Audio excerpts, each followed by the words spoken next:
Take the idea of the film Zeitgeist 3, where they say, listen, money is really what is making all this happen. They can pay their soldiers in money, but are those soldiers going to then come out of the army and use that money? Because we just go, what? That's not important to us. You know, it has no intrinsic value. Isn't it? Yeah. We need to base our lives on reality. We've used myth and fiction for a long time. Jesus Christ, Superman, the Queen. You know, all of those are mythical things that represent something. But isn't it now time to grow up, all of us? You know, take for example, Gene Roddenberry's idea of Star Trek and how that's kind of evolved over time. And I know it's got militaristic crap in it, but the idea that man can overcome his own petty differences on his own planet, which is still, it's like a dream far, far away for us. They just want to try and bring us Star bloody wars. Yeah, they're Darth Vader. They've got the stormtroopers. Okay. They think the Jedi's dead. The Jedi ain't dead. Everything is the Jedi. That's what they don't understand. The trees are the Jedi. The grass is the Jedi. The cows are the Jedi. Okay, they've all got their unique reverence. A part of this whole system where everything is interlinked and everything is interconnected. And yeah, they are suffering from delusions of grandeur, but we're helping them to be in that, because when they dress up as Spider-Man, we're going, you're right, Spider-Man, how are you doing? And they think they're Spider-Man, so they're chuffed, aren't they? Every time someone waves back and goes, yeah, then we're sustaining the fantasy, the delusion for them. And nobody's being honest with them.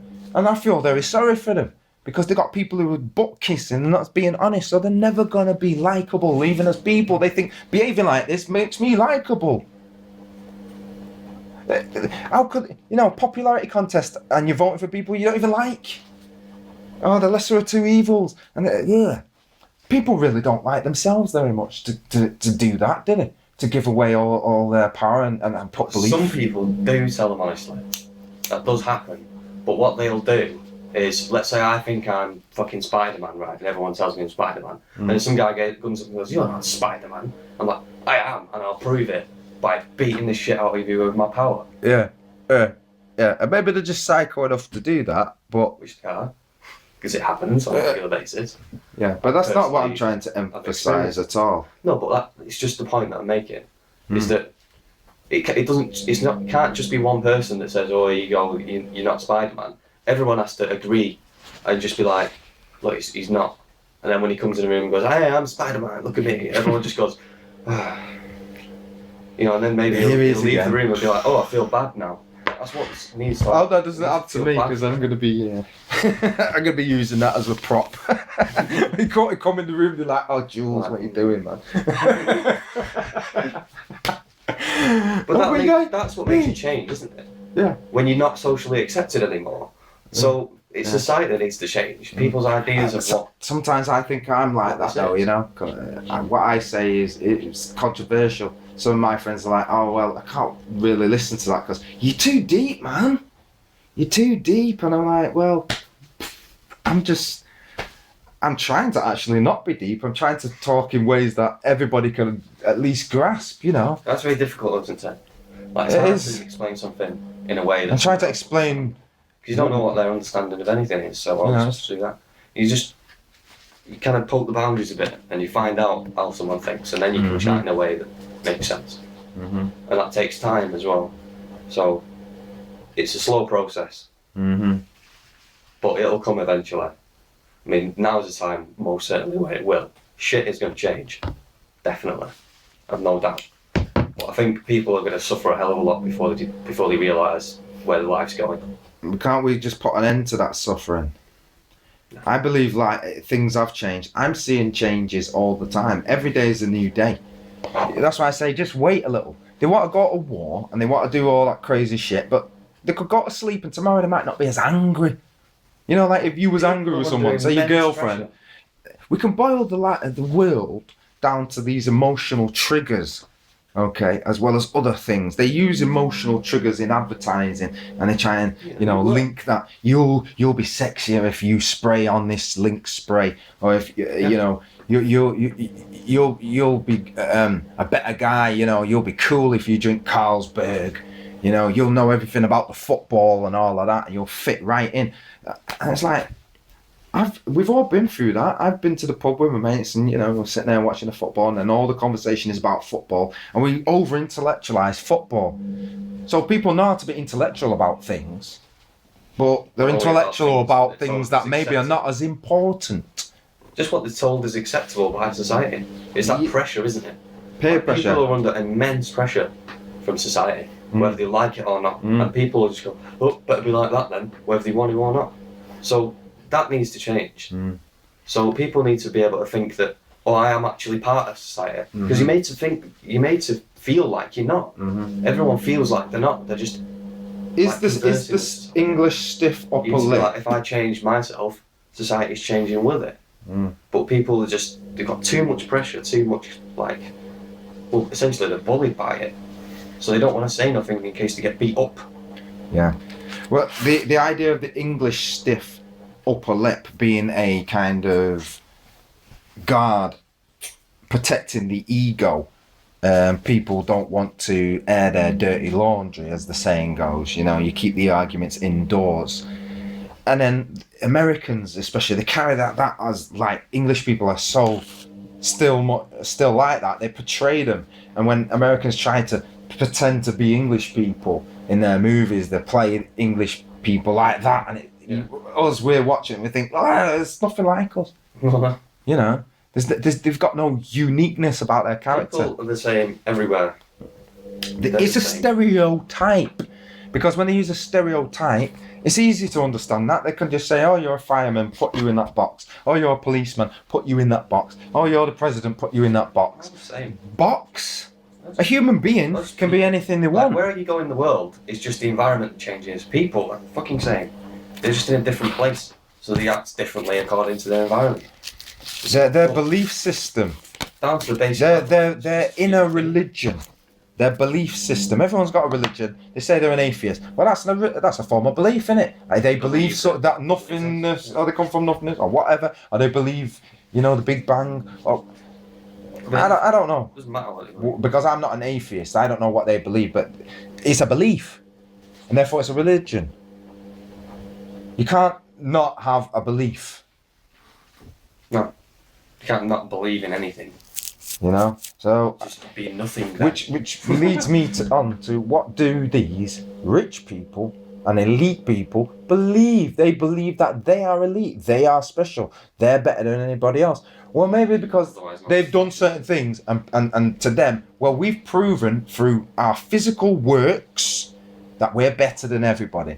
And it tells you in the Bible, you are not saved by your works. Yeah. Faith without works is dead. Okay, so they're doing some works. But what are the works about? Because when you look at the works, ethically, the works are for themselves, so they're selfish works. Yeah. They're solipsistic works. That's their beliefs. Right. That is their belief. Their religion, whether they want to call it Satanism or not, is about self-praise and self-worship. And they've isolated themselves by choice from humanity. It's like we scare them. They live in fear. I don't live in fear. Okay? There's no way I'm going to live in fear. And why they're living in fear, I don't know. Because really, all can be forgiven. That's why tomorrow could be year zero if they change. That's why they're afraid. Sorry? Because they know they're guilty. That's why they're afraid. Yeah. Why else would you be afraid? Too right. But given our prisoners, people might find out. That's scary, isn't it? Yeah. Well, maybe that's why they've tried to make prison so nice. If you know that you're doing right.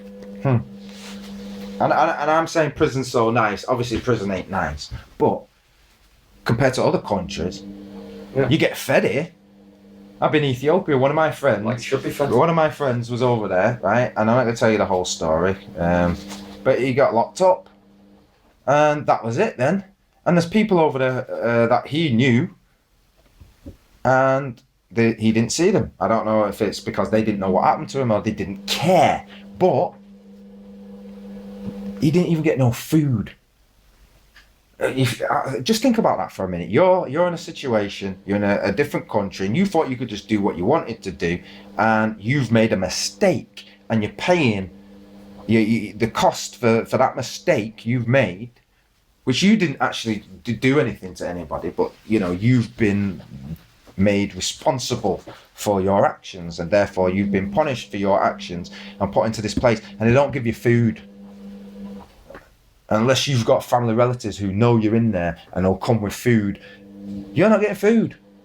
So he's in there. Day 1, no one's come. Day 2, 2 weeks.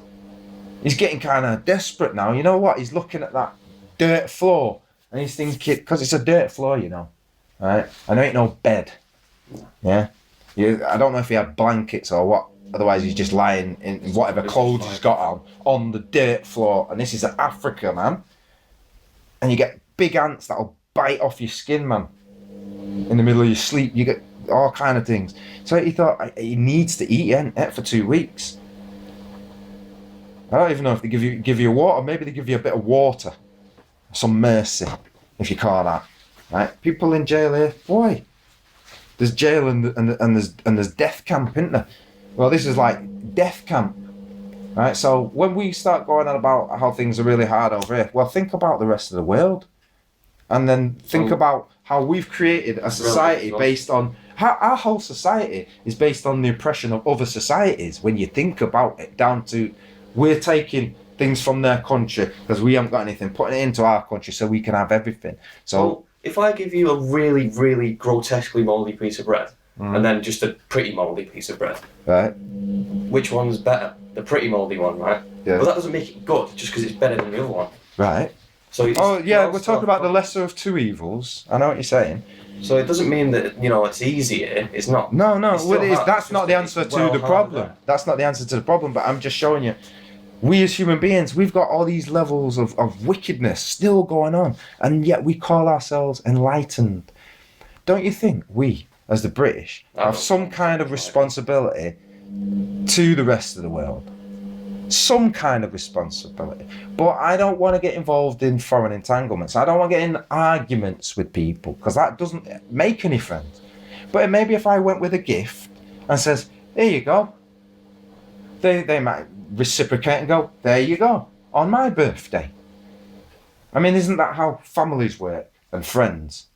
Now, you kind of look at that and say, why is Cameron giving the Chinese our nuclear power plants? I would have to ask, why do we have nuclear power plants? Is the real thing. Those things should be dismantled. We got better solutions, right? Geothermal.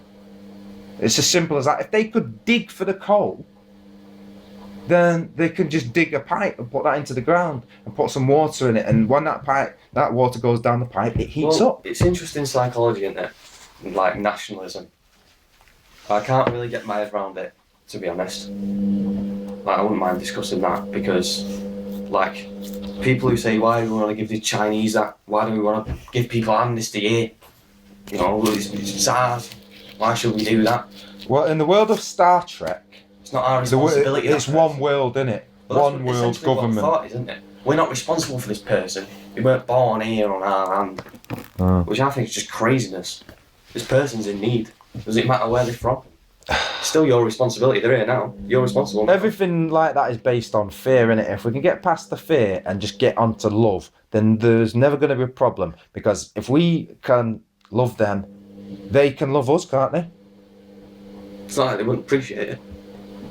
Same thing. You see these IS, Syrian rebels. Oh, it didn't work in Syria because we called you bluff. We said, listen, what would Jesus do? We don't want no war, basically. And look, hey presto, all right, it's not perfect, but it didn't kick off as big as it could have kicked off. And that is really important. That's more important. Yeah. There's no point in throwing fuel on the fire and making it bigger and bigger. There's some idiots out there, world bankers and idiot people who are trying to lead the whole world into this. And we're not going to fall for it. Not 1 minute. I don't care what they do. Okay?